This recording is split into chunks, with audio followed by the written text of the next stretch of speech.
Il était une fois, dans les profondeurs scintillantes de l'océan, une jeune sirène nommée Coraline. Elle n'était pas comme les autres sirènes, car Coraline rêvait d'aventures et de découvertes plutôt que de la vie tranquille parmi les récifs coralliens. Sa mère lui avait souvent raconté l'histoire d'un joyau magique, caché quelque part dans l'océan, qui représentait la sincérité et l'amour familial. Coraline était fascinée par ce récit et décida qu'elle trouverait ce joyau. Un matin, armée de courage et d'une carte ancienne en coquillage que sa grand-mère lui avait laissée, Coraline partit à l'aventure. Sa première épreuve fut de traverser la forêt des vagues sournoises. Les branches d'algues dansaient au rythme de la mer, essayant de la distraire. Coraline se souvint des conseils de sa mère sur la patience et continua sans se laisser détourner. Ensuite, elle arriva devant le canyon du courant impétueux. Elle devait croire en elle pour traverser cette rivière tumultueuse. Avec une profonde inspiration, Coraline ferma les yeux et laissa le courant la guider en toute confiance. Sa foi fut récompensée lorsqu'elle atteignit l'autre rive saine et sauve. La dernière épreuve était d'explorer la grotte de la gratitude oubliée. À l'intérieur, l'air était rempli d'une douce mélodie qui racontait des histoires d'anciennes sirènes. Coraline fut envahie par une profonde reconnaissance pour sa famille et ses amis qu'elle avait laissés derrière elle. Une larme de gratitude se transforma en perle entre ses mains. C'est alors que le joyau apparut devant elle, brillant de mille feux comme un coucher de soleil sous-marin. En s'en saisissant, elle comprit que les véritables trésors étaient les leçons apprises en chemin. Coraline rentra chez elle non seulement avec le joyau, mais avec un cœur rempli de patience, de confiance et de gratitude. De retour chez elle, sa famille l'accueillit avec amour et fierté. Elle partagea non seulement le trésor qu'elle avait trouvé, mais aussi les histoires de ses aventures, transmettant les valeurs qu'elle avait apprises.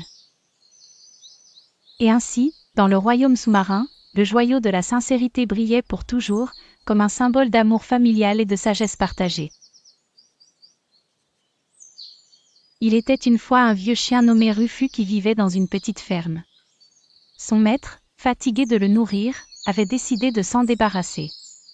Un matin, Rufus se leva, le cœur lourd, et se dit qu'il valait mieux partir à l'aventure que d'attendre son sort. Sur le chemin de l'évasion, il rencontra une chatte nommée Minette, qui avait été chassée par ses propriétaires à cause de son âge avancé.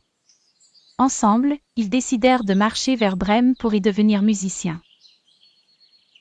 Alors qu'ils traversaient une forêt, ils tombèrent sur un vieux coq, Coco, qui chantait tristement.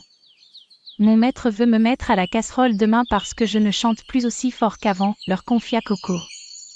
Rufus et Minette convinrent qu'ils seraient le bienvenu dans leur troupe. Chemin faisant, le trio anima les bois avec sa musique improvisée.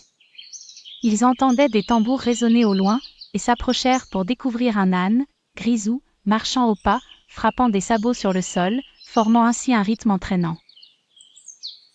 Grisou appartenait à un marchand cruel qui voulait l'échanger contre un nouveau plus jeune.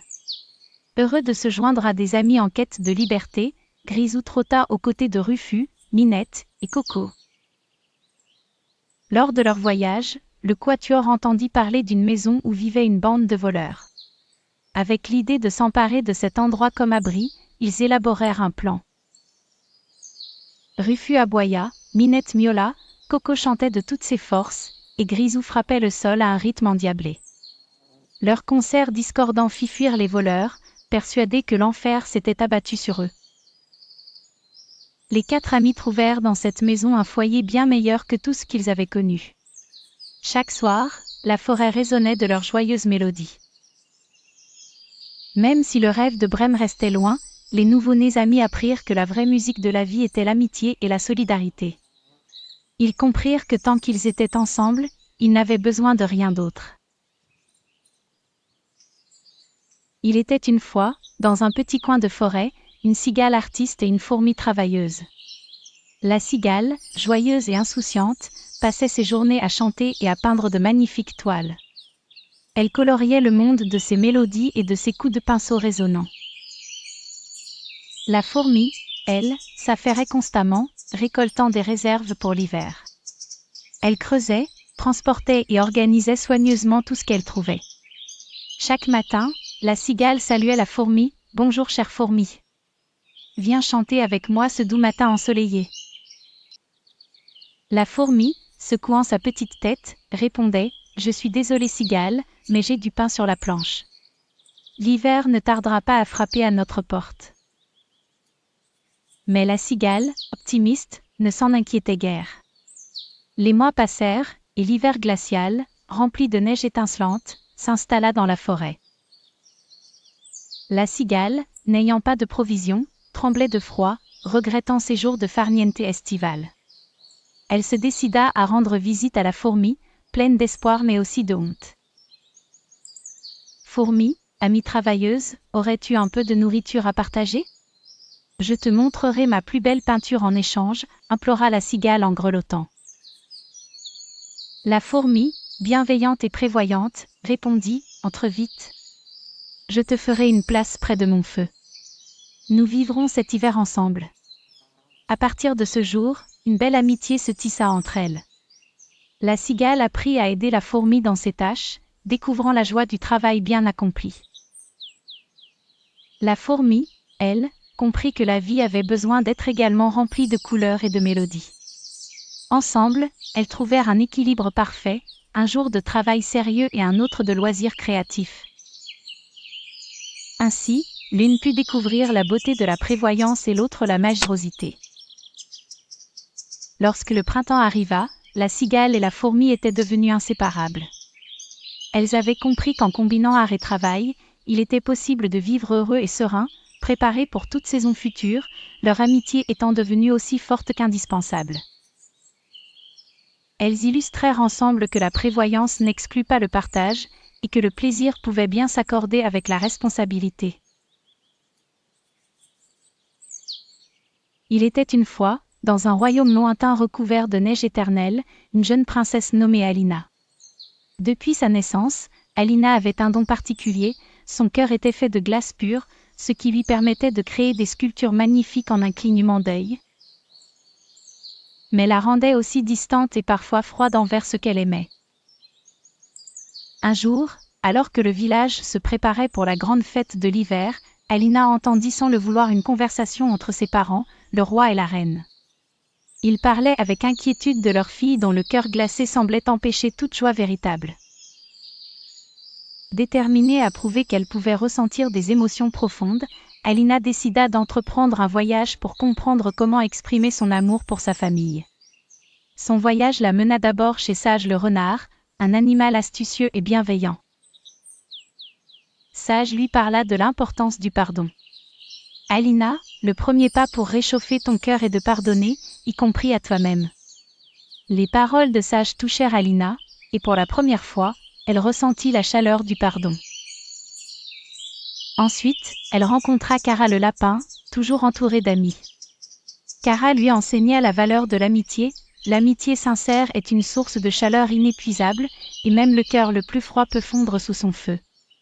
Là encore, Alina sentit son cœur de glace se réchauffer.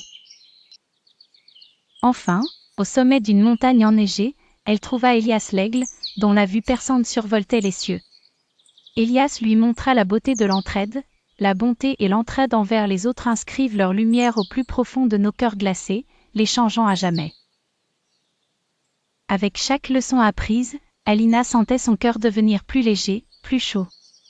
De retour dans son royaume, elle utilisa tout ce qu'elle avait appris pour réchauffer son cœur et ouvrir les bras à sa famille. Elle découvrit finalement que l'amour dévoué qu'elle portait pour eux était la clé pour éclaircir le froid le plus épais. La morale de l'histoire est simple mais puissante. L'amour sincère, le pardon et l'amitié peuvent transformer les âmes les plus froides. La chaleur de l'amour familial est l'arme la plus puissante contre les ténèbres de la solitude. Et c'est ainsi qu'Alina, la princesse au cœur glacé, devint la lumière la plus chaleureuse du royaume enneigé. Il était une fois un homme mystérieux nommé Barbe Bleue. Sa barbe était aussi bleue que l'océan et sa maison était remplie de trésors. Pourtant, quelque chose d'étrange se cachait dans le château et tous les enfants du village se posaient des questions. Un jour, Barbe Bleue invita les enfants pour une grande chasse au trésor dans son jardin. « J'ai une surprise cachée pour vous, Si vous êtes prêt à jouer, dit-il d'une voix profonde. Les enfants étaient à la fois curieux et un peu méfiants. Leurs parents leur avaient appris à ne jamais entrer chez quelqu'un qu'ils ne connaissent pas bien, mais Barbe-Bleue avait toujours été gentil avec eux. Dans l'aventure, chaque étape était marquée par une énigme que les enfants devaient résoudre ensemble. La première énigme les mena au vieux pommier, où ils trouvèrent un coffre rempli de pommes dorées. « Rappelez-vous, dit l'une des petites filles, Yasmine, nous devons toujours rester ensemble. » Barbe-Bleue les observait avec admiration du balcon. « Regardez autour de vous et faites attention, conseillait-il avec bienveillance, les incitant à la prudence et à la collaboration. Les enfants continuèrent leur chasse au trésor, découvrant des messages cachés derrière des buissons touffus et sous de grands pots de fleurs. Dans chaque coin du jardin, ils trouvaient des indices inspirants. Ces indices mettaient en avant l'importance de l'amitié, de la coopération et de la gentillesse. À la fin de la journée, les enfants avaient recueilli tous les trésors et Barbe-Bleue leur offrit un magnifique goûter. Il leur offrit des fruits frais et des douceurs. « Vous avez merveilleusement travaillé ensemble, leur dit-il avec un sourire chaleureux. Souvenez-vous toujours que partager et s'entraider vous rend plus fort. » Alors que le soleil se couchait, les enfants remercièrent Barbe-Bleue et rentrèrent chez eux, heureux et remplis de nouvelles leçons. Ils avaient appris à ne jamais juger un livre à sa couverture. Ils avaient aussi appris à toujours rester unis face aux défis. Et Barbe-Bleue, en retour, était content d'avoir partagé avec eux non seulement ses trésors mais aussi de précieuses leçons sur la vie. Il était une fois un homme très riche nommé Monsieur Barbe-Bleue, qui vivait dans un grand château rempli de merveilles. Cependant, il avait une étrange réputation à cause de ses précédentes épouses qui avaient mystérieusement disparu. Un jour, il invita ses voisins, une veuve et ses 2 filles, Anne et Sophie, à visiter son château. Malgré son apparence intimidante, Sophie fut fascinée par la gentillesse apparente de Barbe-Bleue. Barbe-Bleue demanda Sophie en mariage, et après de longues hésitations, elle accepta. Avant de partir pour un voyage, il donna à Sophie une clé mystérieuse, lui interdisant d'ouvrir une petite porte au bout d'un corridor. Curieuse mais désireuse de faire confiance à son mari, elle promit de ne pas l'ouvrir. Pendant l'absence de Barbe-Bleue, Sophie invita sa sœur Anne au château. La curiosité les envahit, et elles décidèrent ensemble de visiter toutes les pièces magnifiques du château. Un jour, poussées par une envie irrésistible, elles se dirigèrent vers la porte interdite. La clé tremblante dans ses mains, Sophie ouvrit la porte, découvrant un sombre secret. La pièce était remplie de trésors interdits et de souvenirs malencontreux que Barbe-Bleue avait accumulés. Effrayées, elles refermèrent rapidement la porte, décidant de garder le silence. À son retour, Barbe-Bleue observa leur trouble et demanda où était la clé. Sophie, hésitante, finit par avouer qu'elle avait ouvert la porte. Au lieu de se fâcher, Barbe-Bleue expliqua que la curiosité est un trait dangereux, mais qu'il était prêt à pardonner pour cette fois. Il ajouta que le vrai trésor du château n'était pas derrière la porte, mais dans les souvenirs heureux qu'ils pourraient créer ensemble. Avec gratitude et compréhension, Sophie et Anne réalisèrent que la confiance et le respect étaient la véritable clé de toute relation. Ce que Sophie apprit ce jour-là, c'est que certaines curiosités peuvent mener à des découvertes importantes. Elle et Barbe-Bleue se consacrèrent donc à créer des souvenirs remplis de rire et de solidarité, partageant leur richesse en ouvrant des bibliothèques et en organisant des fêtes pour les enfants locaux. Ainsi, la légende de Barbe-Bleue changea pour devenir une histoire d'amour et de générosité. Il était une fois un riche seigneur nommé Barbe-Bleue. Il était mystérieux et possédait un grand château qu'il partageait avec sa nouvelle épouse. Les gens du village parlaient de lui car il avait une barbe d'un bleu profond et une réputation étrange. Un jour, Barbe-Bleue dut partir pour un long voyage. Avant de partir, il donna un gros trousseau de clés à sa jeune épouse avec une recommandation stricte, elle pouvait explorer toutes les pièces du château sauf une, et il lui tendit une petite clé dorée. Curieuse mais respectant les conseils de son mari, la jeune femme visitait le château tous les jours. Elle admirait les grandes salles remplies d'objets fascinants et passait du temps dans le jardin fleuri. Elle pensait souvent à la pièce interdite, mais se souvenait des conseils de Barbe-Bleue. Un après-midi, alors qu'elle jouait avec ses amis dans le jardin, elle discutait de la clé mystérieuse. « Peut-être devrions-nous en parler entre nous et oublier cette pièce », dit l'une des amies. « Il vaut mieux se concentrer sur ce que nous pouvons faire et sur nos apprentissages », ajouta une autre. Les jours passèrent, et la jeune épouse choisit de fermer les yeux quand elle sentait la tentation de la curiosité grandir.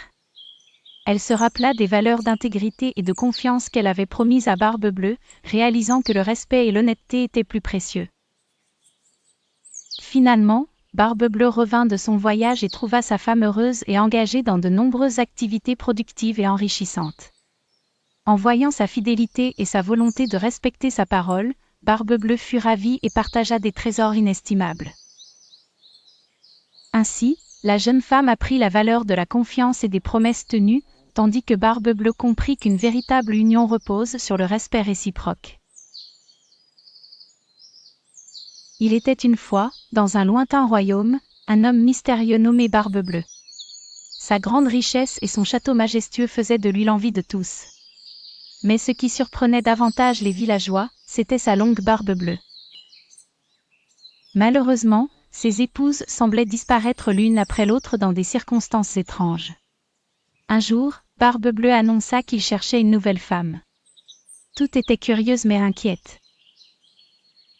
Seule Fatima, une jeune fille courageuse et sage, accepta de l'épouser.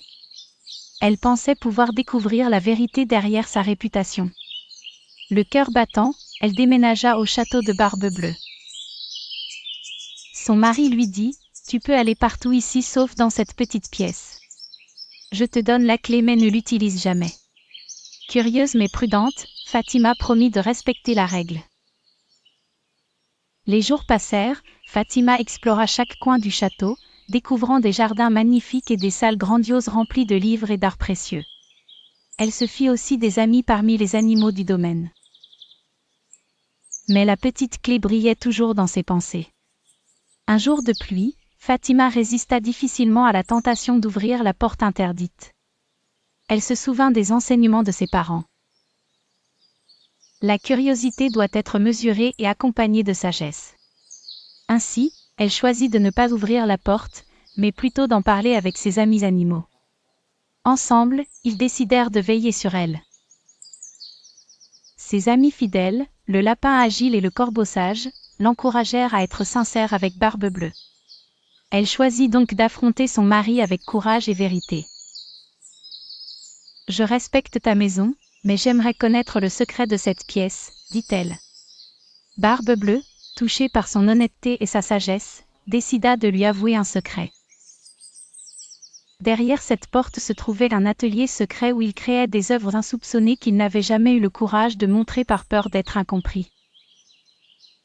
Ému par la confiance et la compréhension de Fatima, il ouvrit son cœur et ses créations à la lumière du jour. Ensemble, ils décidèrent de ne plus garder de secret. Leur relation se basa désormais sur la confiance, le respect et le partage, et le château devint un lieu de bonheur et de créativité partagée. Fatima apprit que parfois, la plus grande aventure réside dans la vérité et l'amitié. Il était une fois un homme riche et puissant nommé Barbe-Bleue. Il vivait seul dans un immense château entouré de mystères et de rumeurs effrayantes. Barbe-Bleue était connu pour sa grande barbe bleue et son immense fortune, mais aussi pour sa solitude. Les villageois disaient souvent qu'il cachait des secrets terrifiants derrière les portes de son château. Un jour, il décida de se marier et convia toutes les jeunes filles du village à un grand festin pour faire connaissance avec elles. Parmi ces jeunes filles se trouvait Fatima, une jeune fille courageuse et intelligente, aimée de tous pour sa gentillesse. Fatima était curieuse des mystères entourant Barbe-Bleue, et elle accepta son invitation avec précaution. Lors du festin, Barbe-Bleue s'évertua à captiver les jeunes filles avec des histoires passionnantes et des trésors étincelants. Mais seule Fatima semblait voir au-delà de ses apparences flamboyantes. Il lui proposa alors un mariage. Après avoir réfléchi et écouté les conseils de ses parents, qui lui rappelèrent l'importance de suivre son cœur et d'être toujours vigilante. Fatima accepta avec prudence, promettant de découvrir la véritable nature de Barbe Bleue. Le jour du mariage, Barbe Bleue donna à Fatima toutes les clés du château et lui dit qu'elle pouvait aller partout sauf dans une petite chambre au sous-sol. La curiosité de Fatima grandissait, mais elle se souvenait toujours des précieux conseils de sa famille sur la patience et la discrétion. Finalement, elle ne put résister et, profitant d'un moment où Barbe Bleue était partie chasser, elle descendit au sous-sol. Elle ouvrit la porte interdite et découvrit la pièce vide, à l'exception de quelques vieux objets et d'un journal. En l'ouvrant, Fatima découvrit les pensées de Barbe Bleue. Elle réalisa qu'il n'était pas maléfique mais très seul et complètement incompris. Il avait peur que sa tristesse ne le rende monstrueux aux yeux des autres. Avec une grande empathie, Fatima décida de parler à Barbe Bleue à son retour, de lui apporter réconfort et encouragement. En reconnaissant sa douleur, elle l'aida à transformer son chagrin en espoir.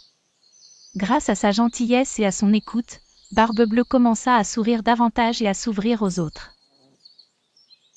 Ainsi, Fatima et Barbe Bleue vécurent heureux, en montrant à tous qu'une compréhension sincère pouvait transformer les ténèbres en lumière. Dans une ville animée pleine de voitures et de gratte-ciel, vivaient deux amis improbables, Léo le lièvre et Tilda la tortue. Léo était connu pour sa rapidité phénoménale et sa tendance à se vanter dans leur quartier, tandis que Tilda était admirée pour sa persévérance et sa sérénité. Un jour, après une de ses courses matinales, Léo décida de défier Tilda à une course à travers le parc urbain. « Tilda, je parie que je te battrai avant même que tu n'atteignes la moitié du chemin », s'exclama Léo en riant. Tilda, toujours calme et posée, accepta avec un sourire. « Nous verrons bien, Léo. » La ville s'animait alors que tout le monde se rassemblait autour des grilles du parc pour assister à cette course inédite. Le parcours était semé d'embûches modernisées, feux de circulation à respecter, jeunes arbres à contourner, et même une aire de jeu où les enfants riaient en s'amusant. Au coup de sifflet, Léo s'élança tel un éclair, sprintant à vive allure. Il était si rapide qu'il s'arrêta bientôt pour prendre un selfie devant chaque point d'intérêt du parc, se vantant sur les réseaux sociaux en temps réel. Pendant ce temps, Tilda avançait lentement mais sûrement, inchangée par le tumulte autour d'elle. Elle suivait scrupuleusement le trajet entre les rebondissements de la route. Léo, certain de sa victoire, ralentit et s'arrêta même pour une petite sieste sur un banc, pensant qu'il avait tout le temps du monde. Les minutes passèrent et les murmures du public s'intensifièrent.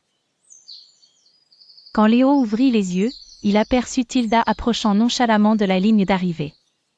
Il bondit de son siège, sprintant de toutes ses forces pour rattraper son retard, mais c'était trop tard.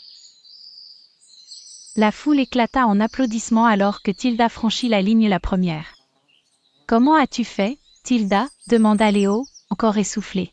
« La patience et la détermination sont mes alliés » répondit Tilda avec un sourire chaleureux. Depuis ce jour, Léo apprit à respecter la valeur du temps et de la ténacité, ayant découvert qu'une bonne course demande bien plus que de la vitesse, elle demande du cœur et de la sagesse. Il était une fois un lièvre nommé Léo et une tortue nommée Tina qui vivaient dans une grande ville remplie de gratte-ciel et de voitures rapides. Un jour, Léo, connu pour ses talents de coureur et son arrogance, se moqua de Tina parce qu'elle marchait si lentement. « Hein, Tina, osa-t-il lancer, même une voiture électrique n'irait pas aussi lentement que toi. » Tina, toujours calme et réfléchie, répondit avec un sourire, « Peut-être, Léo, mais sais-tu que même un escargot peut atteindre sa destination avec de la patience ?» Piqué par cette réponse, Léo proposa un défi, « Que dirais-tu d'une course vers la tour de la Grande Horloge ? Celui qui arrive en dernier devra offrir un gâteau chocolaté à l'autre. » Tina accepta sans hésitation. Le lendemain, la course commença sous une foule excitée de pigeons et d'écureuils curieux. Léo, sûr de sa victoire, partit comme une flèche, sprintant à travers les ruelles et sautant par-dessus les bancs publics. Cependant, il ne put résister à l'envie de s'arrêter devant une vitrine pour admirer de nouvelles baskets. J'ai bien le temps, se dit-il en regardant la tortue avancer lentement derrière lui. Pendant ce temps, Tina avançait à son rythme, déterminée et concentrée. Elle salua chaque passager de bus, traversa chaque passage piéton prudemment et profita de chaque instant. Léo, trop confiant, alla même jusqu'à faire une sieste sur un banc de parc, persuadé que Tina ne le rattraperait jamais. Mais à son réveil, à sa grande surprise, il vit que Tina était déjà en train de grimper les derniers escaliers de la tour. Surpris et paniqué, Léo se rua vers la tour, mais il était déjà trop tard. Tina atteignit le sommet en premier, acclamée par tous les animaux présents. Humilié mais ayant appris sa leçon, Léo se rendit chez le meilleur pâtissier et acheta le plus grand des gâteaux chocolatés pour Tina, en disant « Félicitations, Tina. La prochaine fois, je me fierai à la patience plutôt qu'à la vitesse. » Ainsi, Léo et Tina furent applaudis non seulement pour leur course mémorable, mais aussi pour la belle amitié née de ce défi. Depuis, dans la grande ville, tous évoquent comment la détermination et la patience peuvent surmonter même la plus incroyable des confiances. Dans la charmante petite ville de Vitesseville, un événement excitant se profilait à l'horizon, la grande course annuelle. Tout le monde parlait de ce jour où les deux concurrents les plus improbables de la ville allaient s'affronter sur le nouveau circuit de course numérique. Bien entendu, le lièvre Rudy, rapide et légèrement vaniteux, était prêt à montrer à tous sa vitesse incroyable. Avec ses nouvelles chaussures de sport ultra légères et son chrono high-tech, il se sentait invincible. Cette année encore, je gagnerai sans effort, disait-il en ricanant. De l'autre côté, il y avait Tilly, la tortue calme et réfléchie. Bien qu'elle n'ait pas de gadget moderne, elle avait quelque chose que Rudy n'avait pas pris en compte, une détermination à toute épreuve. Peu importe la vitesse, je ne renonce jamais, répétait-elle en se préparant tranquillement. Lorsque la course commença, Rudy s'élança comme une flèche. Il était si rapide que les spectateurs s'extasiaient devant sa performance. Au bout d'un moment, Rudy se dit qu'il avait tellement d'avance qu'il pouvait se permettre de prendre une petite pause pour consulter ses notifications sur son téléphone. Il s'assit à l'ombre d'un grand arbre, se persuadant qu'il rattraperait Tilly en un clin d'œil. Pendant ce temps, Tilly avançait lentement mais sûrement, sans dévier de sa trajectoire. Pas après pas, elle continuait son chemin avec un petit sourire, sachant que la patience et la persévérance étaient ses meilleurs alliés. Lorsque Rudy leva enfin la tête de son écran, il aperçut Tilly qui franchissait la ligne d'arrivée à l'horizon. Paniqué, il se précipita pour la rattraper, mais il était trop tard. Tilly venait de passer la ligne, battant Rudy avec une douce assurance. Les habitants de Vitesseville applaudirent chaleureusement Tilly. La prochaine fois, Rudy, souviens-toi que trop de confiance peut te ralentir, dit-elle avec bienveillance. Ainsi, Tilly remporta non seulement la course, mais aussi le respect de tous, prouvant que la patience et la détermination triomphent toujours de la précipitation et de l'arrogance. Dans une grande ville où les gratte-ciel touchaient presque les nuages, vivait un lièvre du nom de Léo. Rapide comme le vent, Léo se vantait toujours de sa vitesse auprès de ses amis. « Personne ne peut me battre à la course », répétait-il fièrement. Un jour, alors qu'il se pavanait sur sa trottinette électrique dernier cri, il aperçut Tilly, la tortue, qui avançait lentement sur son skate électrique. Léo ricana, « Tilly, tu n'es jamais fatiguée de te traîner comme ça ?» Tilly, calme et tranquille, lui répondit, « Léo, pourquoi ne pas faire une course ? Qui sait, je pourrais te surprendre. » Léo éclata de rire. « Toi, me battre ? Très bien, préparons une course demain matin. Le gagnant aura le droit de se vanter toute la semaine. » Le lendemain, à l'aube, la ville se réveilla au son des klaxons et des alarmes. Les spectateurs se rassemblèrent pour voir ce duel inattendu, Léo contre Tilly. La ligne de départ était tracée clairement sur le sol, et le chemin serpentait à travers le parc jusqu'au grand pont. Au signal du départ, Léo partit comme une flèche sur sa trottinette, zigzagant entre les passants et les chiens. Tilly, de son côté, poussa doucement sur son skate, en gardant un rythme constant. Elle se souvenait des paroles de ses grands-parents, « Rien ne sert de courir, il faut partir à point ». Tilly persévéra, même lorsque Léo disparut de sa vue. Mais sur le chemin, Léo, confiant de sa victoire, s'arrêta pour se reposer et se rafraîchir avec un smoothie au stand du parc. Il vérifia son téléphone, prit quelques selfies, certain que Tilly était loin derrière. Pendant ce temps, Tilly glissait lentement mais sûrement. Elle atteignit la zone où Léo s'était arrêté. Léo dormait profondément sur un banc, son casque sur les oreilles. Tilly n'avait pas d'hésitation. Elle passa devant lui, ses roues roulant silencieusement sur le béton. Elle approcha du pont, déterminée, et tout à coup les encouragements des spectateurs lui parvinrent. Alors que Léo se réveillait en sursaut, il réalisa avec horreur qu'elle était sur le point de gagner. Malgré ses efforts pour la rattraper, Tilly franchit la ligne d'arrivée la première. Elle fut acclamée par la foule. Essoufflée et désappointée, Léo lui serra la patte. « Bravo Tilly, ta patience et ta détermination ont payé. » Et c'est ainsi que, dans cette course moderne, Tilly la tortue montra que la persévérance valait plus que l'arrogance. Une belle leçon fut donnée ce jour-là, parmi les buildings scintillants de la grande ville. Il était une fois, dans une ville animée pleine de gratte-ciel et de voitures rapides, un lièvre nommé Léo et une tortue appelée Tina. Léo était connu pour sa vitesse et son arrogance, se vantant toujours d'être le plus rapide parmi tous les animaux. Tina, en revanche, était connue pour sa persévérance tranquille et son esprit déterminé.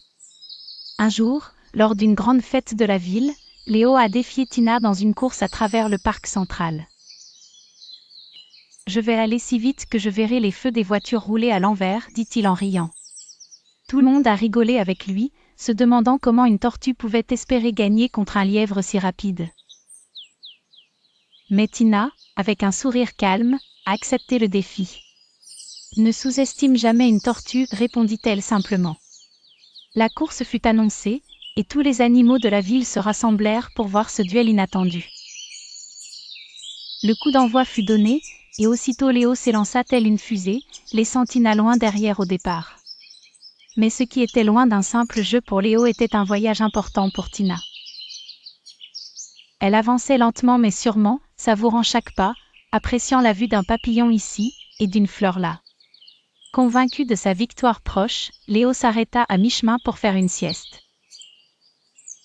Abrité sous l'ombre d'un grand chêne, certain que Tina mettrait des heures à le rattraper.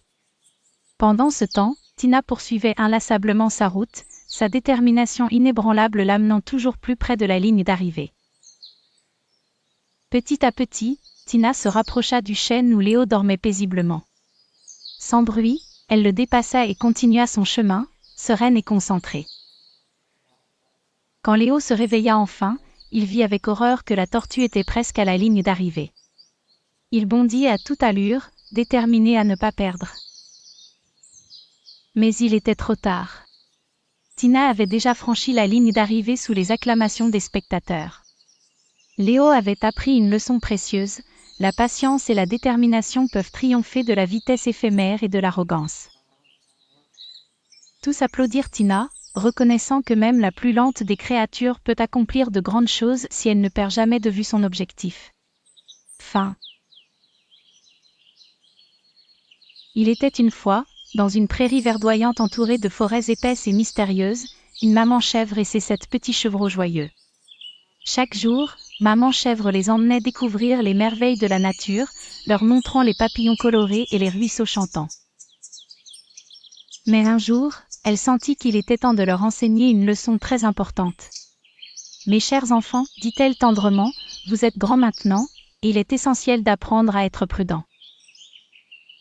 Il y a de nombreux amis dans la forêt, mais parfois, il y a aussi des animaux qui ne sont pas si gentils. » Les chevreaux l'écoutaient avec de grands yeux curieux, ne sachant pas vraiment de quoi elle parlait. « Il était une fois le loup, continua-t-elle, un animal très rusé qui rôde dans cette forêt. Il pourrait essayer de vous tromper avec ses belles paroles ou ses déguisements ingénieux. Souvenez-vous, mes chers, ne faites jamais confiance à un inconnu, surtout si c'est un loup déguisé. Petit Florian, le plus curieux des chevreaux, demanda « Mais maman, comment savons-nous qui est le loup s'il est déguisé ?» Maman chèvre sourit et répondit « Le loup a une voix rauque, ses pattes velues et ses yeux rusés. Mais souvenez-vous, même s'il réussit à cacher tout cela, vous pouvez toujours compter sur votre instinct. Il est là pour vous guider. » Un jour, alors que maman chèvre était au marché pour acheter des carottes croquantes, le rusé loup profita de l'occasion pour approcher la maisonnette des petits chevreaux. « Oh, mes chers amis, c'est moi votre maman », chantonna-t-il d'une voix plus douce qu'à son habitude. Mais les chevreaux, se souvenant des enseignements de leur mère, restèrent silencieux et prudents. « Montre-nous ta patte », cria l'un d'eux avec ruse. Le loup, pris au dépourvu, ne put que montrer sa patte poilue. Les chevreaux se mirent à rire et fermèrent bien la porte à clé, attendant patiemment le retour en sécurité de leur maman. Quand maman chèvre rentra à la maison, elle félicita ses enfants pour leur prudence et leur reconnaît pour avoir écouté leurs instincts. « Vous avez appris une leçon très précieuse aujourd'hui, dit-elle fièrement, et je suis si fière de vous tous. » Et ils célébrèrent cette victoire avec un festin de carottes, heureux d'avoir compris l'importance de la méfiance et de la prudence. Il était une fois, dans une clairière paisible où le soleil illuminait les verts pâturages, vivait une charmante mère chèvre et ses 7 petits chevreaux espiègles. Un matin, alors qu'ils se prélassaient à l'ombre d'un grand chêne, maman chèvre dit « Mes chers petits, aujourd'hui nous allons apprendre une leçon importante, l'importance de la prudence. » Les chevreaux se rapprochèrent, curieux. La mère leur raconta l'histoire palpitante d'une de ses amies, qui avait récemment échappé à un loup rusé. « Ton amie a-t-elle eu peur, maman ?» demanda le chevreau le plus jeune. « Oui, elle a eu très peur, » répondit maman chèvre. Mais elle a su garder son calme et réfléchir rapidement. Elle raconta comment son amie chèvre avait remarqué des empreintes inconnues près de sa maison et avait senti une odeur étrange. Au lieu d'ouvrir la porte quand elle avait entendu une voix douce l'appeler, elle avait observé prudemment par la fenêtre. « Qu'a-t-elle fait ensuite ?» demanda le chevreau curieux. « Elle a vu qu'il s'agissait d'un loup déguisé qui essayait de l'arnaquer avec ses belles paroles, » expliqua maman chèvre. En restant silencieuse et vigilante, elle est restée en sécurité. Le loup est parti, fatigué et vaincu. Les chevreaux écoutaient attentivement, les yeux grands ouverts, absorbant chaque détail.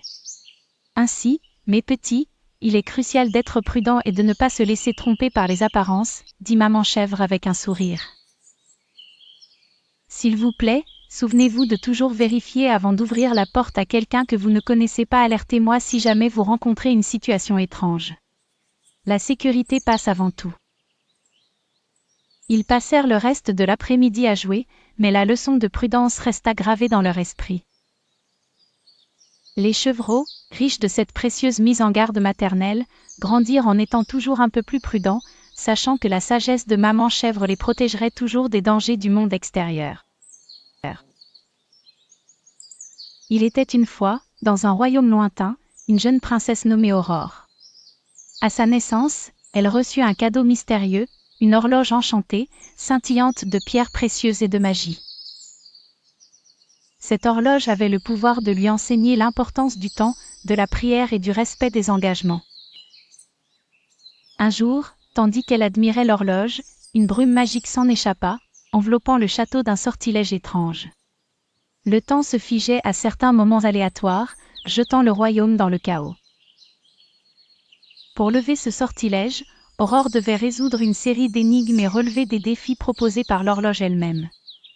Le premier défi consistait à collecter les gouttes d'une rosée éclair. Aurore apprit que ce voyage nécessitait de la patience, car les fleurs ne s'ouvraient qu'au son de ses prières du matin. Heureusement, elle réalisa que commencer chaque journée par un moment de réflexion et de remerciement lui donnait la force d'attendre et de comprendre la valeur du temps. Le second défi l'emmena dans la forêt enchantée, où elle devait démêler l'énigme des animaux. Chaque animal lui enseigna une chose précieuse, le hibou lui parla de la sagesse d'écouter, le lapin de l'importance d'être ponctuel au rendez-vous, et l'écureuil lui montra le soin de respecter ses engagements, même les plus petits. Enfin, l'horloge annonça le dernier défi, rendre service à quelqu'un dans le besoin dans le village voisin. En offrant son aide à une vieille dame pour récolter des bailles, Aurore découvrit que donner un peu de son temps était aussi gratifiant que d'en recevoir. Avec chaque défi surmonté, l'horloge tintait, le sortilège s'affaiblissait et les jours redevinrent normaux. Le royaume applaudit la sagesse et la gentillesse de la princesse. En apprenant les valeurs de la patience, de l'écoute, de l'engagement et de la générosité, Aurore comprit enfin que chaque instant avait sa propre importance. Elle réalisa que c'étaient ces petits moments qui faisaient avancer les aiguilles de l'horloge de la vie. Et ainsi, le royaume prospéra avec une princesse qui avait appris à chérir le temps et le respect des autres. La morale de l'histoire ? Chaque minute compte, et ce que nous en faisons peut transformer notre vie et celle de ceux qui nous entourent. Il était une fois, au fond de l'océan, une jeune sirène nommée Aria. Curieuse par nature, Aria entendit parler d'un joyau magique qui brillait d'un bleu éclatant comme un ciel d'été et symbolisait la sincérité et l'amour familial. Ce joyau, disait-on, contenait la clé du bonheur éternel pour ceux qui avaient le cœur pur.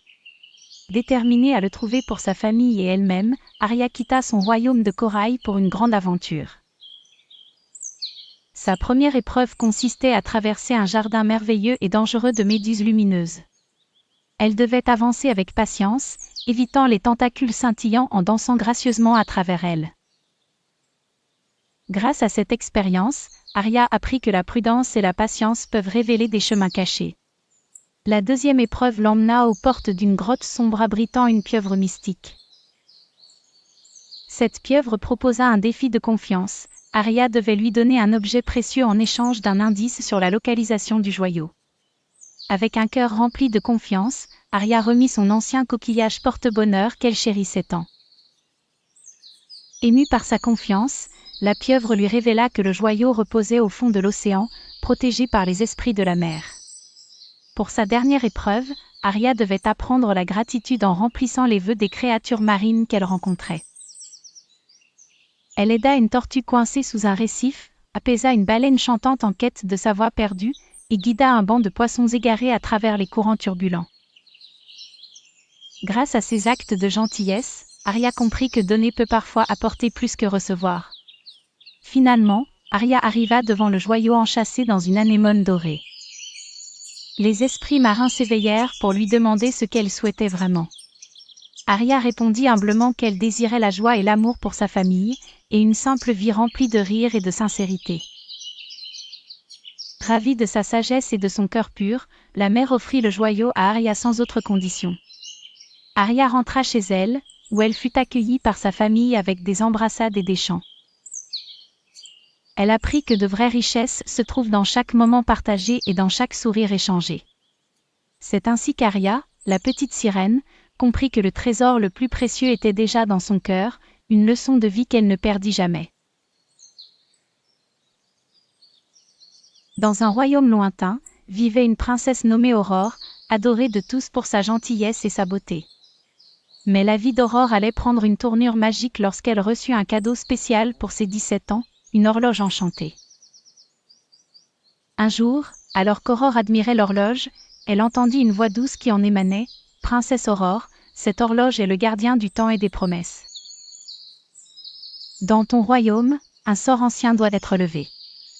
Pour cela, tu devras apprendre à mesurer le temps, à honorer tes engagements et à prier avec foi. » Curieuse, Aurore accepta le défi. L'horloge fit apparaître un chemin secret dans le jardin royal, menant à une clairière magique où l'attendait un premier défi. Devant elle, des énigmes semblaient danser dans l'air. Quelle est la chose que tu possèdes sans jamais la voir, et qui disparaît plus vite que l'éclair si tu n'en prends pas soin ? Pensive, Aurore se souvint de la leçon donnée par l'horloge sur l'importance du temps. « Le temps !» s'écria-t-elle. À ces mots, une porte s'ouvrit, révélant un jardin luxuriant. Son second défi était de traverser un pont suspendu au-dessus d'un ravin, tenant une bougie allumée. Alors qu'elle avançait prudemment, l'horloge lui murmura « Le respect des engagements, c'est comme la lumière de cette bougie. Protège-la et elle te guidera. Grâce à sa détermination, Aurore traversa le pont en toute sécurité. Enfin, elle se retrouva devant un grand livre ouvert sur un piédestal. Les pages bruissaient au vent, formant un poème mystérieux. Pour clôturer cette quête, adresse une prière sincère, consciente de tes valeurs et de la sagesse acquise. Aurore ferma les yeux et, avec une sérénité retrouvée, offrit une prière pleine de gratitude. Soudain, l'horloge sonna 12 coups et un éclair de lumière magique dissipa le sort qui pesait sur le royaume. Les habitants s'agenouillèrent devant la princesse, reconnaissant. Par ton voyage, tu as appris que le temps est précieux, que tenir ses promesses est crucial, et que la prière peut illuminer même les cœurs les plus sombres. À sa couronne s'ajouta l'éclat de la sagesse, et depuis ce jour, Aurore régna avec équité et compassion, inspirant tous ceux qui la croisaient à honorer le temps, les promesses et la foi. Il était une fois, au fond des mers, une jeune sirène nommée Marina, célèbre pour ses nageoires scintillantes et son esprit aventureux. Un jour, elle entendit parler d'un joyau magique appelé « Cœur de l'océan », qui symbolisait la sincérité et l'amour familial. Ce joyau était bien plus qu'un simple trésor, c'était une clé pour rendre son royaume sous-marin encore plus harmonieux. Déterminée à le trouver, Marina entama une quête remplie de mystères et d'épreuves. Sa première aventure l'amena dans la forêt des algues enchevêtrées, un lieu aussi beau que dangereux. Ici, elle devait faire preuve de patience pour démêler un labyrinthe d'algues lumineuses sans se laisser distraire par leur éclat chatoyant. Grâce à sa détermination, elle trouva le bon chemin, apprenant que la précipitation peut perdre même les plus braves. Sa prochaine aventure la conduisit aux grottes murmurantes. C'était un endroit où les sons sont distordus et trompeurs. Marina devait écouter son cœur pour distinguer les vraies voix des illusions. Faisant confiance à son intuition, elle réussit à traverser les sombres tunnels.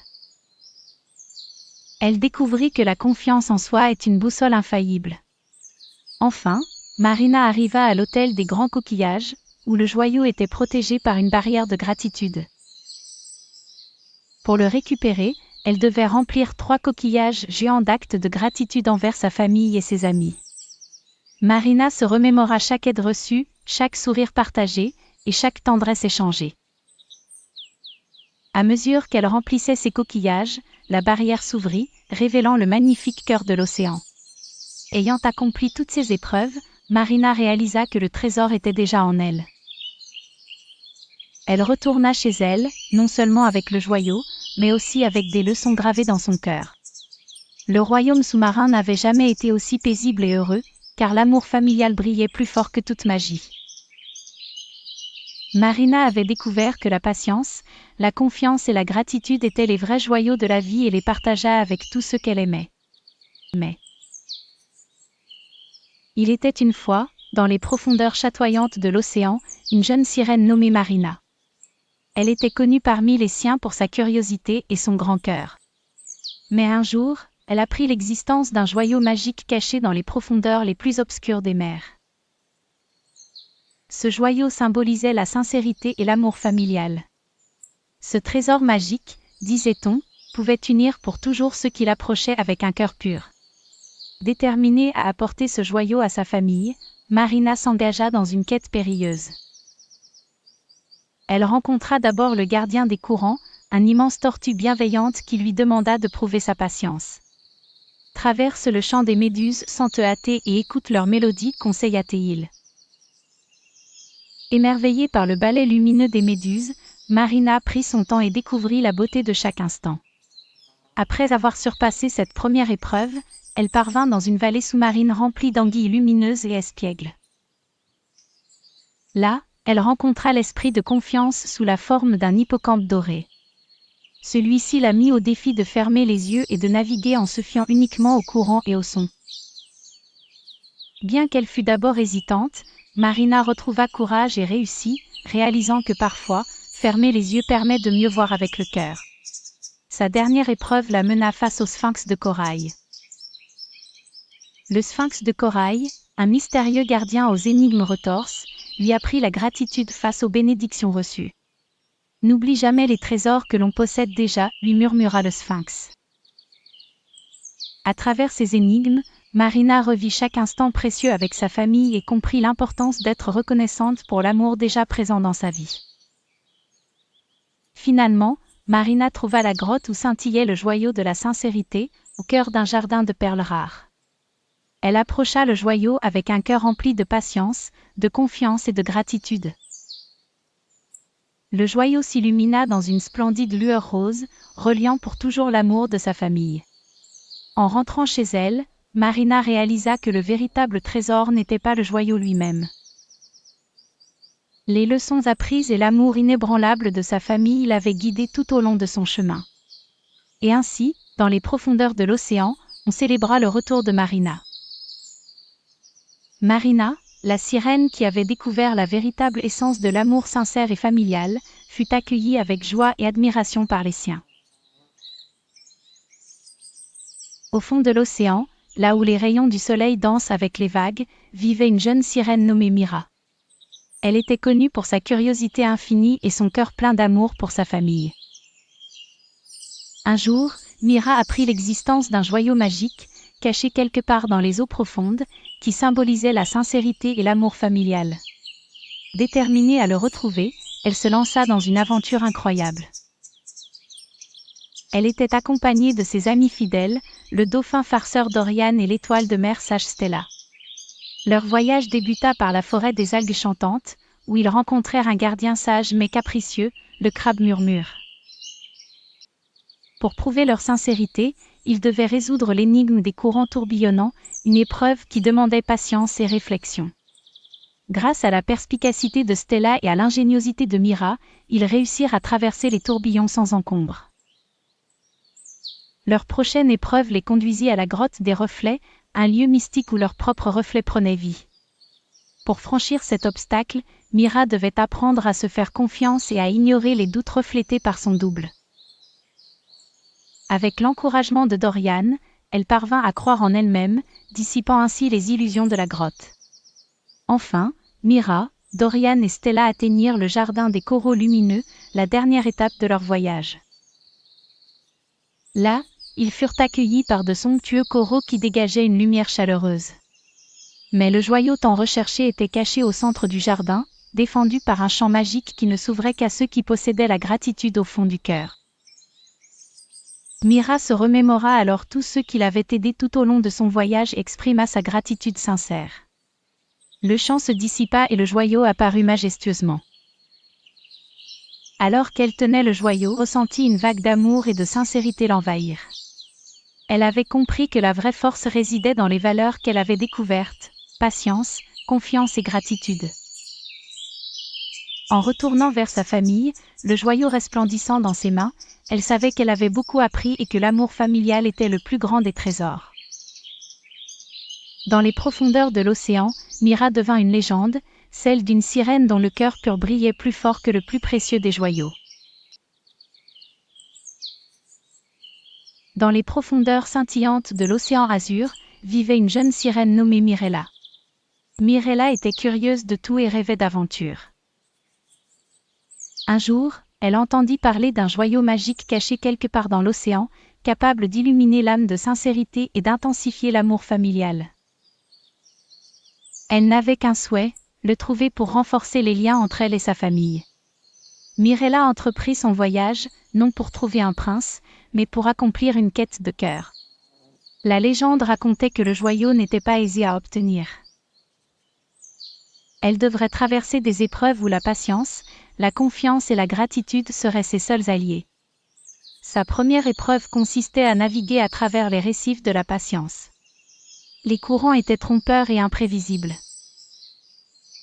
Même si la tentation de dévier était grande, Mirella se concentrait, gardant son calme face aux vagues tumultueuses. Finalement, elle découvrit qu'en écoutant le doux murmure de l'océan, elle parvenait à les franchir sans problème. La deuxième épreuve l'attendait près de la grotte de la confiance. Un labyrinthe sombre de tunnels sous-marins la mettait à l'épreuve. Avec les conseils de poissons lumineux qui ne la guidaient qu'en échange de sa confiance totale, elle laissa de côté ses peurs. Elle apprit à suivre son instinct, puis finit par apercevoir une lueur rassurante à la sortie. Enfin, la troisième épreuve était celle de la gratitude, située dans les jardins du corail sacré. Là, elle devait recueillir des perles d'or iridescentes. Mirella n'y parvint qu'en acceptant l'aide des créatures marines qu'elle avait rencontrées, comprenant que montrer sa gratitude renforcerait leur lien et leur motivation à l'aider. Les 3 épreuves réussies, Mirella trouva enfin le joyau. Le joyau flottait dans une bulle lumineuse. En touchant la pierre précieuse, elle ressentit une chaleur envahir son cœur et une vision de sa famille heureuse. En retournant vers ses proches, elle n'avait pas seulement ramené le joyau. Elle avait aussi appris à apprécier chaque moment et renforcer les liens familiaux par ses actions pleines de sincérité et d'amour. Elle réalisa que la véritable magie réside dans le fait de partager et de chérir chaque instant passé avec ceux qu'on aime. Ainsi, bien au-delà des trésors matériels, c'est l'amour sincère qui brille le plus dans leur cœur sous-marin. Il était une fois, dans l'immensité bleue de l'océan, une jeune sirène nommée Serena. Curieuse et pleine de vie, Serena vivait avec sa famille aimante dans un royaume sous-marin étincelant. Mais un jour, elle entendit parler d'un joyau magique qui, disait-on, représentait la sincérité et l'amour familial. Désireuse de prouver son amour et sa dévotion à sa famille, Serena entreprit un voyage pour trouver ce joyau légendaire. Bien que sa grand-mère la mette en garde contre les dangers de la quête, Serena, pleine de détermination, partit à l'aventure. Pour trouver le joyau, elle devait accomplir une série d'épreuves sous-marines, chacune plus difficile que la précédente. La première épreuve l'amena dans la forêt de corail, où elle devait faire preuve de patience pour trouver un coquillage rare caché parmi les branches colorées. Serena se souvenait des histoires de sa grand-mère. Avec une patience infinie, elle observa chaque recoin jusqu'à ce qu'elle trouve le coquillage caché. Ensuite, Serena entra dans la grotte des murmures où elle devait apprendre la confiance. Les sons mystérieux l'entouraient, et elle devait les suivre, guidée seulement par son cœur et par la douce mélodie de l'océan. En écoutant attentivement, elle réussit à franchir la grotte en toute sécurité. La dernière épreuve l'emmena dans un lagon de cristal, où elle devait démontrer sa gratitude. Elle rencontra un dauphin blessé, et bien que pressée de finir sa quête, elle s'arrêta pour aider le dauphin. Touché par sa gentillesse, le dauphin guérit rapidement et l'accompagna en remerciement vers le joyau magique. Finalement, Serena trouva le joyau scintillant dans une alcôve cachée au fond du lagon. Fermement accrochée au joyau, elle ressentit la chaleur d'un amour intense pour sa famille. Elle réalisa que durant ces épreuves, elle avait découvert la vraie nature de la sincérité et de l'amour familial, ce joyau était en elle depuis le début. De retour dans son royaume, Serena fut accueillie par les bras chaleureux de sa famille. Elle leur raconta ses aventures et apprit à tous l'importance de la patience, de la confiance et de la gratitude. Grâce à elle, le royaume rayonnait encore plus fort, illuminé par l'amour sincère qu'elle avait ramené avec elle. Et rougeoyante du fond de l'océan, Serena comprit que le vrai trésor était cette connexion indestructible qui la liait à sa famille, bien plus étincelante que n'importe quel joyau magique. Il était une fois, dans un joli village, un homme riche nommé Barbe-Bleue. Sa barbe était si bleue et ses richesses si grandes que les gens en parlaient partout. Pourtant, personne ne savait pourquoi autant de mystères l'entouraient. Les villageois l'avaient souvent vu rentrer chez lui avec une nouvelle épouse car, hélas, aucune ne restait longtemps à ses côtés. Un jour, Barbe-Bleue invita les 2 filles de ses voisins à une grande fête dans son château. Curieuse, la plus jeune des filles, Fatima, accepta l'invitation, séduite par la promesse de découverte et de gourmandise. Barbe-Bleue, impressionnée par la gentillesse et la douceur de Fatima, lui proposa de l'épouser. Fatima, hésitante mais curieuse, accepta l'offre sous les conseils bienveillants de ses parents, pour mieux comprendre l'homme mystérieux qu'était Barbe-Bleue. Avant de partir en voyage, Barbe-Bleue donna un trousseau de clés à Fatima. Il lui fit promettre de ne jamais ouvrir la porte de la petite chambre au bout du couloir. Fatima, respectant sa promesse, se contentait de découvrir le reste du château, émerveillée par ses jardins fleuris et ses couloirs dorés. Un jour, guidée par une voix douce qui semblait provenir de la porte interdite, Fatima décida de s'approcher. La voix disait « N'ouvre pas, mais écoute ton cœur, jeune fille sage. » Suivant ce conseil mystérieux, elle s'assit et réfléchit profondément. Autour d'elle, les oiseaux chantaient des mélodies rappelant la paix et la bonté. Fatima se rappela des préceptes qu'on lui avait enseignés, la patience, la prudence et la confiance en son intuition. Elle comprit que le secret de Barbe Bleue n'était pas à découvrir par curiosité mais par la sagesse de respecter ses propres limites et celles des autres. Plus tard dans la journée, Barbe Bleue revint de son voyage. Fatima lui rapporta son aventure et ce qu'elle avait appris. Son mari fut surpris, touché par sa sagesse, renonça au secret qu'il gardait, partageant désormais tout avec Fatima dans le respect et l'amour sincère. Cette histoire enseigne aux enfants le respect des engagements, l'importance d'écouter son cœur et la sagesse de suivre sa propre voie, en harmonie avec soi-même et les autres. Il était une fois, dans un village paisible, un homme riche appelé Monsieur Mystère. Il vivait dans un grand château et était connu pour sa longue barbe bleue. Les villageois l'appelaient Barbe Bleue. Bien qu'il fût très riche, Barbe Bleue était mystérieux et peu engageant. Il n'avait pas d'épouse et se promenait souvent seul, entouré de ses chiens majestueux. Un jour, il invita les familles du village à une grande fête dans son château.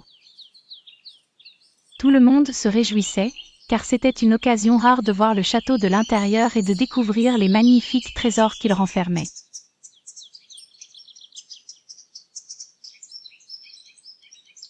Elle trouva une petite porte en bois ornée d'une serrure ancienne. « Arrête-toi » lui chuchota une voix sage dans sa tête. « N'ouvre pas cette porte sans permission. » Écoutant son intuition, Tora retourna vers la fête. Pendant ce temps, Barbe Bleue, observant la scène de loin, fut impressionnée par la prudence de la petite fille. « Zora, dit-il en s'agenouillant à sa hauteur, tu es une enfant avec un grand cœur et beaucoup de sagesse. Sache que la curiosité est une belle qualité lorsqu'elle est accompagnée de sagesse. »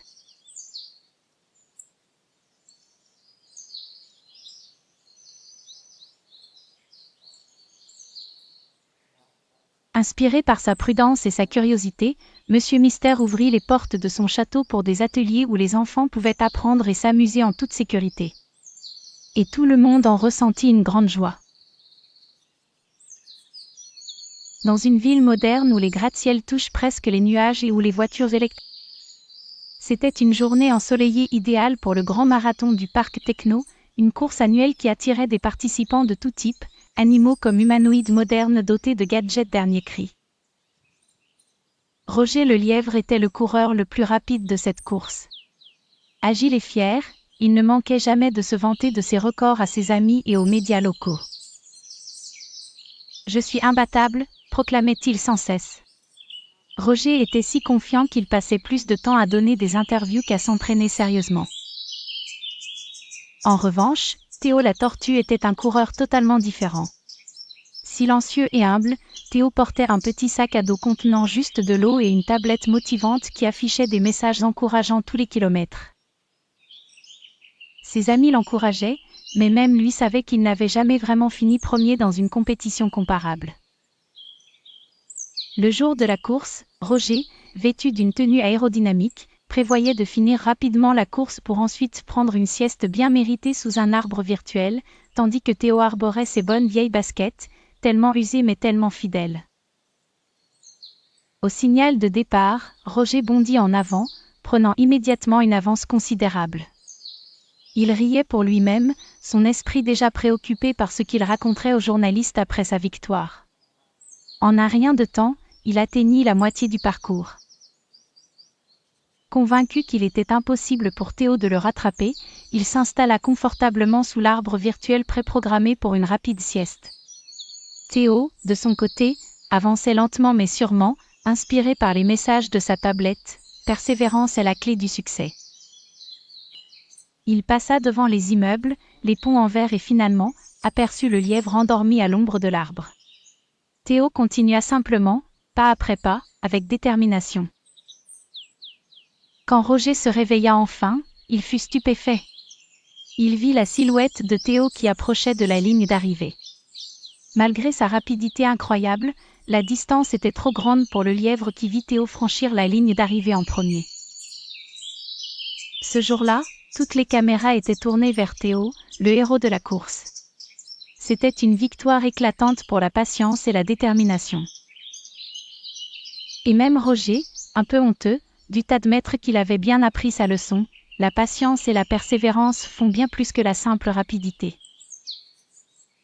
Ainsi, dans cette course moderne, les valeurs anciennes continuent d'être célébrées.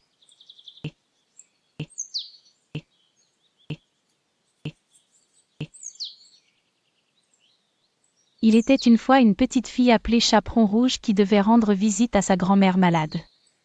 Avant de partir, sa mère lui donna un panier plein de friandises et lui rappela de ne pas parler aux inconnus. En chemin à travers la forêt ensoleillée, Chaperon Rouge fredonnait quand elle aperçut un sentier inconnu. Elle était curieuse, mais se souvint des conseils de sa mère. Cependant, soudain, un loup caché dans barra la route. Mais ce n'était pas un loup ordinaire. Celui-ci portait un monocle et avait l'air très malin. « Bonjour, jeune demoiselle, dit le loup avec un sourire rusé. J'ai entendu dire que tu te rends chez ta grand-mère, mais ce chemin semble bien ennuyeux. Et si je te proposais un raccourci ? » Chaperon Rouge fut tentée, mais elle se rappela que les raccourcis peuvent être dangereux. « Merci, monsieur le loup, mais ma maman m'a dit de rester sur le chemin habituel, répondit-elle poliment.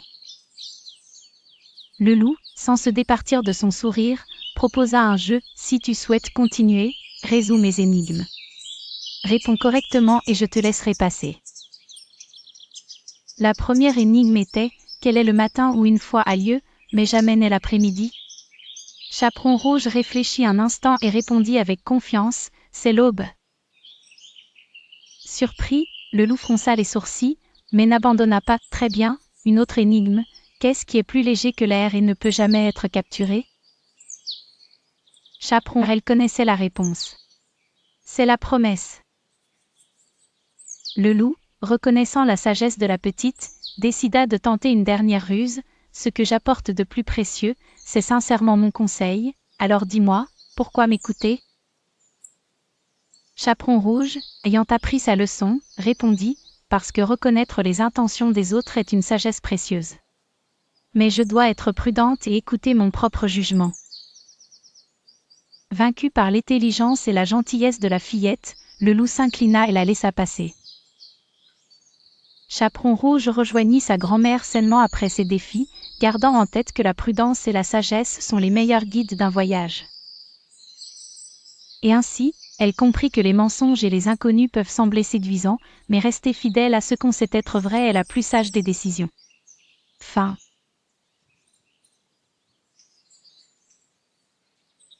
Il était une fois, dans un charmant village perché au bord d'une forêt mystérieuse, une fillette appelée Petite Chaperon Rouge. Sa mère lui avait confectionné un joli chaperon rouge, et c'est ainsi que tout le monde l'appelait. Un jour, sa mère lui demanda d'apporter une galette et un petit pot de beurre à sa grand-mère malade. « Ne t'arrête pas en chemin et sois prudente », lui conseilla sa mère. Chaperon Rouge, joyeuse mais aussi curieuse, entra dans la forêt sur le chemin de sa grand-mère. La forêt était pleine de sons, de mystères, d'urus et loups. Cependant, ce loup n'était pas un simple personnage effrayant. Il avait pour habitude de tromper les voyageurs avec des énigmes et des défis. Alors que Chaperon Rouge traversait la forêt, le loup l'approcha avec un sourire malicieux. « Bonjour, cher enfant, où vas-tu si joyeusement ?» demanda-t-il. Se souvenant des conseils de sa mère, elle hésita. Mais le loup, sentant son doute, lui proposa un jeu. « Si tu réponds à mon énigme, je te laisserai tranquille, » dit-il rusé. L'énigme était la suivante. Quel est l'animal le plus sage qui avance toujours avec prudence ? Chaperon Rouge réfléchit et se souvint de ce que sa mère lui disait. Peut-être est-ce la tortue qui avance lentement mais sûrement, répondit-elle. Le loup fut surpris par son intelligence. Très bien, concéda-t-il, mais j'ai un autre défi pour toi. Il lui demanda cette fois de trouver son chemin en évitant 3 chemins différents, truffés de pièges. Chaperon Rouge se remémora les conseils pratiques de ses parents, la prudence est sage, écoute toujours ton cœur et ta raison. En suivant ces conseils, elle choisit le chemin le plus sûr, évitant les défis dangereux. Finalement, elle arriva chez sa grand-mère saine et sauve, ravie d'avoir utilisé son esprit et son courage. Sa grand-mère, impressionnée par son aventure, lui dit « Souviens-toi, ma chère, qu'il y a des loups qui ne sont pas toujours visibles. Garde ton esprit vif, sois courageuse, mais surtout prudente. » Ainsi, la petite Chaperon Rouge apprit ce jour-là que la prudence et la sagesse étaient ses meilleurs alliés. Elle partagea avec tous les enfants du village l'importance d'être vigilants face aux inconnus et aux mensonges. Et tous vécurent des jours plus sûrs et plus heureux. Il était une fois, dans un petit village entouré par la forêt, une fillette appelée Chaperon Rouge. Un jour, sa mère lui demanda d'apporter une galette et un petit pot de beurre à sa grand-mère malade. Avant de partir, elle lui donna un conseil précieux, reste sur le chemin et, surtout, sois prudente avec les inconnus. Chaperon Rouge était curieuse et pleine d'énergie, mais elle savait que sa mère avait raison. Elle suivit le sentier à travers la forêt, chantonnant gaiement. Mais soudain, elle entendit une voix douce et intrigante. C'était le loup, qui l'observait depuis les ombres des arbres. Il s'approcha avec un sourire rusé. « Bonjour, petite Chaperon Rouge. Où vas-tu avec tant de joie ?» Chaperon Rouge se souvint des paroles de sa mère et répondit prudemment « Je vais voir ma grand-mère qui est malade, monsieur. » Le loup, curieux, proposa un jeu. « Si tu réponds à mes énigmes, je te montrerai un chemin plus rapide. Sinon, je te raconterai une histoire effrayante. Es-tu prête à relever le défi ?» Chaperon Rouge, intrigué, accepta le défi. Le loup lui proposa la première énigme. « Je traverse les champs, mais jamais ne marche. Je m'invite aux fêtes, mais jamais ne parle. Que suis-je ?» Chaperon Rouge réfléchit. Puis elle sourit, « Le vent. » Le loup, surpris par sa réponse rapide, continua avec une seconde énigme. « Je ne peux être touché mais je peux être cassé. Que suis-je ?» Elle répondit avec assurance, « Une promesse. » Avec chaque énigme, Chaperon Rouge devenait plus sage et plus alerte. Elle réalisa que le loup essayait de la distraire de son chemin. Avec une dernière énigme difficile, elle prouva sa sagesse et son courage. Finalement, elle arriva chez sa grand-mère. En racontant son aventure, sa grand-mère la félicita pour sa prudence. Les énigmes du loup t'ont appris à être prudente et à te méfier des inconnus. N'oublie jamais que tous ne sont pas ce qu'ils semblent être. Chaperon Rouge rentra chez elle avec une leçon précieuse. La prudence et la sagesse sont ses meilleurs alliés dans la vie. Et depuis ce jour, elle se remémora toujours cette aventure avant de prendre une décision importante. La morale de l'histoire est de toujours écouter les conseils avisés et d'apprendre à discerner les intentions cachées des autres.